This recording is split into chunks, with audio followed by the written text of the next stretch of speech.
Hello दोस्तों, हमारे YouTube channel modern study classes में आप लोग का स्वागत है। आज की टॉपिक है मैटर यानी केमिस्ट्री के अगले पार्ट्स लेकर हम आए हैं। ये टॉपिक जो है ITI पॉलिटेक्निक के लिए तो काफी इम्पोर्टेंट है ही, साथ ही 11th का भी मोस्ट इम्पोर्टेंट फर्स्ट चैप्टर्स है बेसिक कॉन्सेप्ट ऑफ केमिस्ट्री का। तो सबसे पहले हम लोग बात करते हैं ब्रह्मांड। तो बहुत पहले की बात है कि उस समय पढ़ाया जाता था कि ब्रह्मांड यूनिवर्स जो है 5 तत्वों से मिलकर बना होता है। पहला तत्व वायु,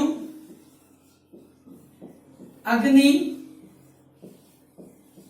जल, आकाश और धरती यानी मिट्टी। ये 5 तत्वों से मिलकर बना होता है। लेकिन अब नया सिद्धांत के अनुसार ब्रह्मांड का उत्पत्ति 2 चीज से हुई है, ऊर्जा और पदार्थ। ऊर्जा यानी एनर्जी के बारे में तो हम लोग फिजिक्स के आगे आने वाले लेक्चर में पढ़ेंगे। तो अभी हम लोग वर्णन करेंगे पदार्थ। मैटर क्या है?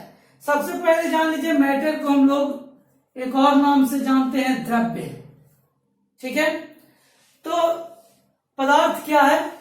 वैसी वस्तु जिसमें आयतन और द्रव्यमान हो, आयतन और द्रव्यमान हो यानी वॉल्यूम और मास हो, उसे हम लोग पदार्थ कहते हैं। वॉल्यूम और मास यानी कोई भी चीज जिसके पास जो स्थान घेरता हो और जिसमें के पास द्रव्यमान हो, उसे हम लोग क्या कहेंगे? पदार्थ। यानी anythings that occupied some space and having some mass is called matter. अब देखिए, पदार्थ में जितनी भी चीज हम लोग देखते हैं या उसको छूते हैं, सभी चीज पदार्थ में आते हैं। जैसे हो गया बेंच, कुर्सी, टेबल, पेन, बुक। ठीक है, और देखिए हवा, पानी, ये सभी पदार्थ है। हवा में भी द्रव्यमान होती है और वो भी स्थान घेरता है। कि बैलून लीजिए, उसको फुलाइए, फूलने से पहले कुछ अलग द्रव्यमान का होगा, फूलने के बाद कुछ और ग्राम बढ़ जाएगी। ठीक है, उसमें द्रव्यमान उसका स्पेस भी घेरती है। लेकिन अब मैटर कौन नहीं है ये जाने। जितनी भी फीलिंग्स हो गई, जैसे मिठास हो गया, प्यार हो गया, घृणा हो गई, ये सब आपको मैटर नहीं है। जैसे बोलेगा कि कोई घृणा कर रहा है तो के किलो घृणा कर रहा है, कितना स्थान घेरा है, इसके बारे में एक्सप्लेनेशन नहीं होती है। तो पदार्थ वैसी चीज जो स्थान घेरे और जिसमें मास हो, उसे पदार्थ कहते हैं। ठीक है, कोई भी चीज जो हम लोग देख रहे हैं सभी पदार्थ है। परफ्यूम भी पदार्थ है। ठीक है, अब देखिए पदार्थ को 2 वर्गीकरण, भौतिक वर्गीकरण और रासायनिक वर्गीकरण, 2 प्रकार से वर्गीकृत किया जाता है। भौतिक वर्गीकरण में ठोस, द्रव और गैस यानी पदार्थ की अवस्था आती है। 3 मुख्य अवस्था है पदार्थ की, ठोस, द्रव और गैस। इस लेक्चर में इसी का वर्णन करने वाले हैं। और चौथा अवस्था भी होती है पदार्थ की, जिसे प्लाज्मा, और 5वां BEC, बोस आइंस्टीन कंसंट्रेट। इस सब का भी हम लोग अभी वर्णन करेंगे। तो अभी हम लोग भौतिक की अवस्था के बारे में वर्णन करेंगे।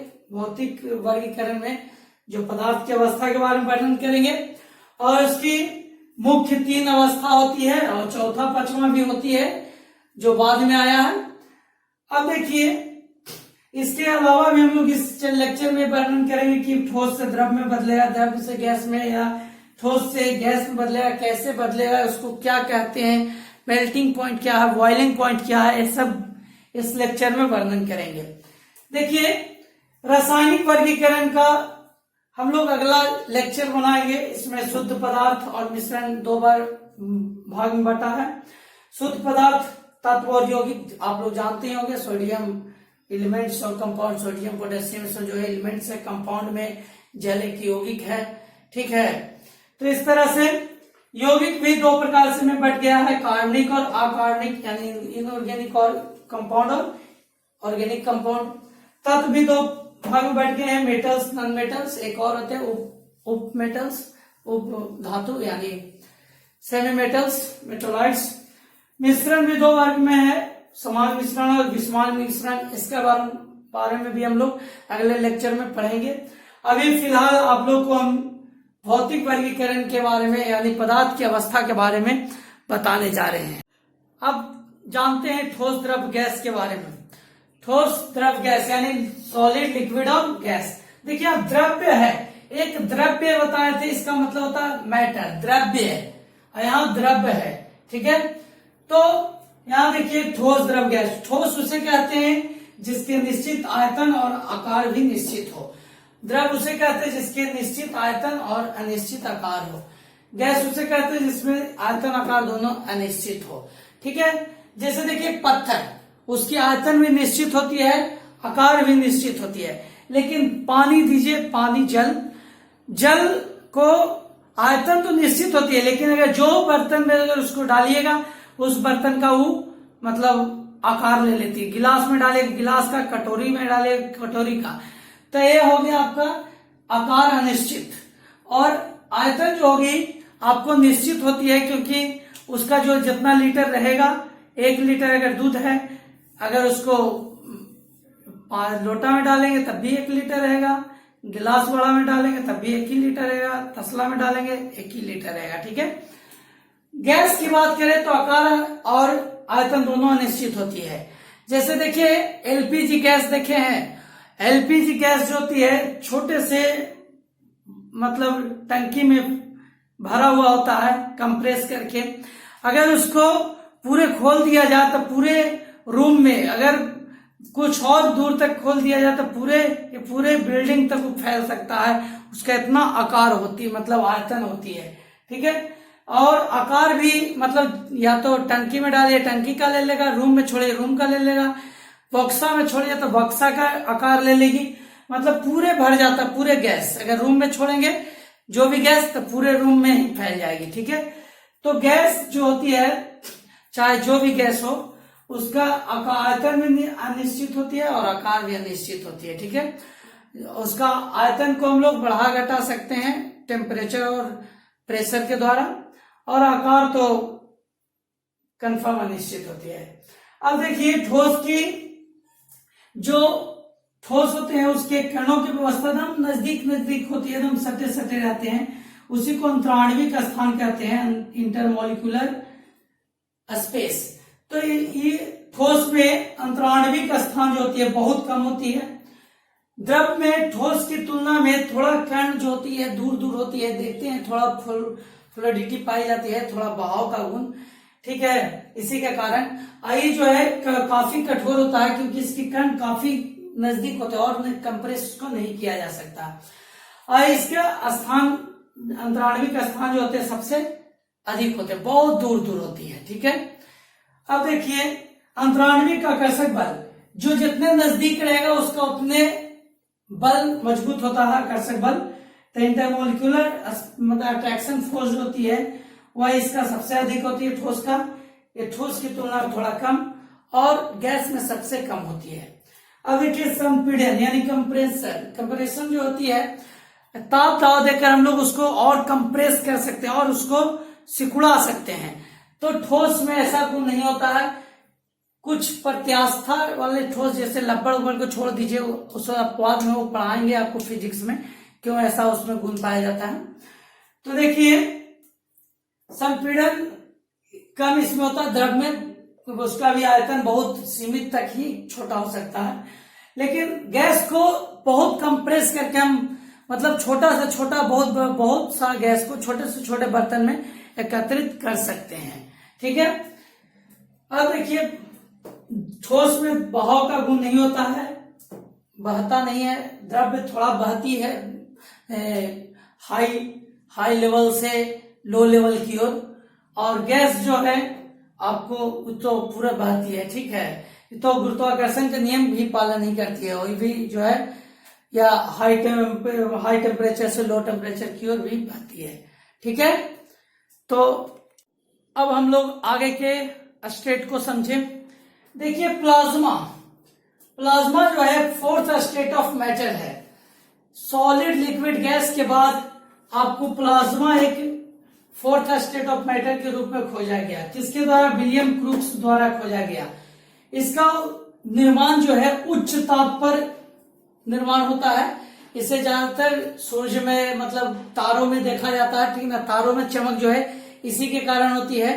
कई प्रकार के बल्ब में भी इसे पाया जाता है, ठीक है, आयनीकृत गैस के रूप में, ठीक है।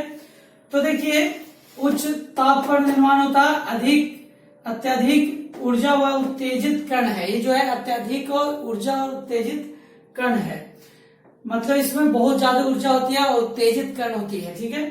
अब देखिए बल्ब और सूरज के भीतर प्लाज्मा पाई जाती, बोले शायद तारे और बल्ब उसमें पाया जाता है। इसमें चमक होती है, इसके कारण चमक होती है, जो तारे में या तो सूरज में चमक होती है वह इसी के कारण, प्रेजेंटी के कारण होती है।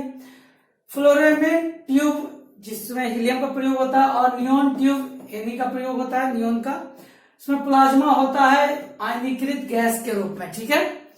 अब देखिए बीईसी यानी फिफ्थ स्टेट ऑफ मैटर, यानी इसे बोस-आइंस्टीन कंडेंसेट कहते हैं। सबसे पहले 1920 में सत्येंद्र नाथ बोस द्वारा अनुमानित किया गया था कि मतलब एक फिफ्थ स्टेट ऑफ मैटर है, ठीक है।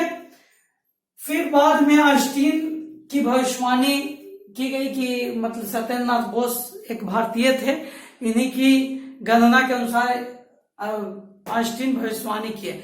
और एक चीज और जान लीजिए, आइंस्टीन जो चीज प्रमाणित कर देते थे, बोल दिए, उसे सभी जो उस समय के वैज्ञानिक थे एकदम गंभीरता से लग जाते थे उसको खोजने के लिए, ठीक है, क्योंकि उनका बोला हुआ हर एक बात लगभग सत्य होता था।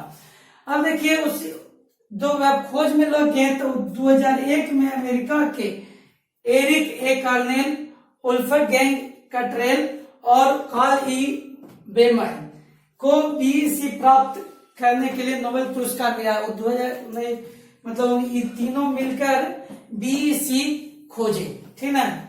और ये कैसे बनाया गया? बहुत कम घनत्व के गैस को अत्यधिक कम ताप पर ठंडा करने से प्राप्त हुआ। मतलब बहुत कम घनत्व के गैस को अत्यधिक कम ताप पर ठंडा करने से प्राप्त किया गया। ये समझिए ये कैसे प्राप्त किया गया और ये कैसे प्राप्त किया गया, फोर्थ स्टेट ऑफ मैटर, ठीक है। अब हम लोग पदार्थ की अवस्था में बदलाव इसके बारे में पढ़ते हैं। देखिए ठोस द्रव्य गैस आपस में किस तरह से बदलते हैं, देखिए क्यों बदलते हैं। देखिए सबसे पहले कैसे बदला जाता है। ठोस को अगर गर्म किया जाए तो आपको द्रव्य बन जाएगा लिक्विड में, अगर द्रव्य को गर्म किया जाए तो आपको क्या बन जाएगा? गैस। अगर गैस को ठंडा किया जाए तो द्रव्य, और द्रव्य को ठंडा किया जाए तो फिर से आपको ठोस बदल जाएगा। देखिए जैसे बर्फ आइस को गर्म करेंगे तो जल, वाटर से वाटर वेपर यानी जल वाष्प, अगर गर्म करेंगे तो जल वाष्प। उसी तरह से अगर इसे ठंडा किया जाए तो जल, फिर जल से बर्फ, जल को ठंडा करेंगे तो बर्फ। तो ये जो प्रोसेस है आपको क्या कहलाता है, इस प्रोसेस को क्या कहलाता है, इस वीडियो में भी हम लोग पढ़ेंगे। देखिए सबसे पहले ठोस अगर द्रव्य में बदलता है तो इस प्रोसेस को हम लोग पिघलना कहते हैं। पिघलना या गलना, पिघलना या गलना कहते हैं। यानी वैसी प्रक्रिया जिसमें ठोस अवस्था से द्रव्य अवस्था में बदला जाए उसे हम लोग पिघलना या गलना कहते हैं, मेल्टिंग प्रोसेस, ठीक है। और अगर द्रव्य से ठोस में बदला जाए, वैसी प्रक्रिया जिसमें द्रव्य से ठोस में बदला जाए उसे जमना कहते हैं या हिमनीकरण कहते हैं, हिमनीकरण या सॉलिडिफिकेशन, ठीक है। अब देखिए ठोस अगर गैस में बदलता है डायरेक्ट, देखिए ऐसे तो प्रक्रिया है कि ठोस से द्रव्य से गैस में, लेकिन कुछ ऐसे भी अपवाद है जैसे कपूर, नेफ्थलीन, ऐसे ठोस है जिसको अगर हम लोग ताप दें तो वह द्रव्य में न बदलकर डायरेक्ट गैस में बदल जाता है। इस प्रक्रिया को ऊर्ध्वापातन यानी सब्लिमेशन कहते हैं। एकदम याद रखिएगा, काफी इंपॉर्टेंट पॉइंट है इसका। एग्जाम्पल कपूर, नेप्थलीन या NH4Cl, ये सब एग्जाम्पल्स है जो डायरेक्ट आपको ठोस में से द्रव में न बदलकर डायरेक्ट ठोस अवस्था से गैस अवस्था में बदलती है। ये बहुत बार क्वेश्चन कॉम्पिटिटिव में आ चुके हैं और इस बार ITI पॉलिटेक्निक के समय में भी आने की संभावना होती है। देखिए, अगर गैस डायरेक्ट ठोस में बदल रहा है, इसका एग्जांपल देखिए, सर्दी के मौसम में कभी देखते होंगे ओला गिरने लगता है बर्फ डायरेक्ट, तो वो देखिए डायरेक्ट वो जो हवा होती है गैस, वह डायरेक्ट ठोस में बदलता है बर्फ के रूप में, वह लिक्विड में नहीं बदलकर डायरेक्ट बर्फ के रूप में बदलती है। तो उसी प्रोसेस को निक्षेपण यानी डिस्पोजिशन कहते हैं, डिस्पोजिशन। तो यहाँ पे क्या हो गया, सर्दी के दिनों वाला एग्जांपल याद रखिएगा, जो मतलब गैस जो डायरेक्ट बर्फ में बदलती है। अब देखिए, द्रव अगर गैस में बदलता है तो वाष्पीकरण, वेपोराइजेशन, और अगर गैस जो है द्रव में बदलता है तो संघनन। संघनन के कारण ही बादल का निर्माण होता है। बादल जो होती है संघनित होकर फिर धीरे धीरे धरती पर गिरने लगता है, जितना जलवाष्प संघनित होकर गिरने लगती है। ठीक है, तो यहाँ इस समझ में आ गया कौन प्रक्रिया क्या है। ठीक है, अब देखिए, पदार्थ की अवस्था में बदलाव कुछ न्यूनतम टेम्परेचर पे होती है, कुछ फिक्स टेम्परेचर होती है। देखिए, 0 डिग्री सेल्सियस पर बर्फ जमने लगता है जल, और 0 से 100 डिग्री सेल्सियस के बीच जो है वो द्रव लिक्विड फॉर्म में होती है, 100 डिग्री के बाद गैस के रूप में होती है। ठीक है, तो देखिए, वह न्यूनतम टेम्परेचर जिस टेम्परेचर पे ठोस जो है द्रव में बदलना चालू कर देता है, उसे गलनांक बिंदु कहते हैं, यानी मेल्टिंग पॉइंट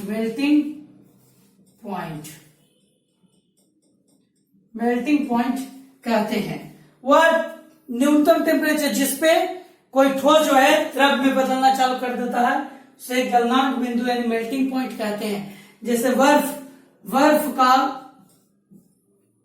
का मेल्टिंग पॉइंट जो है 0 डिग्री सेल्सियस से 0 डिग्री सेल्सियस पर ही पिघलना शुरू कर देता है। ठीक है, अब देखिए, गलनांक बिंदु के बाद देखिए एक होता है हिमांक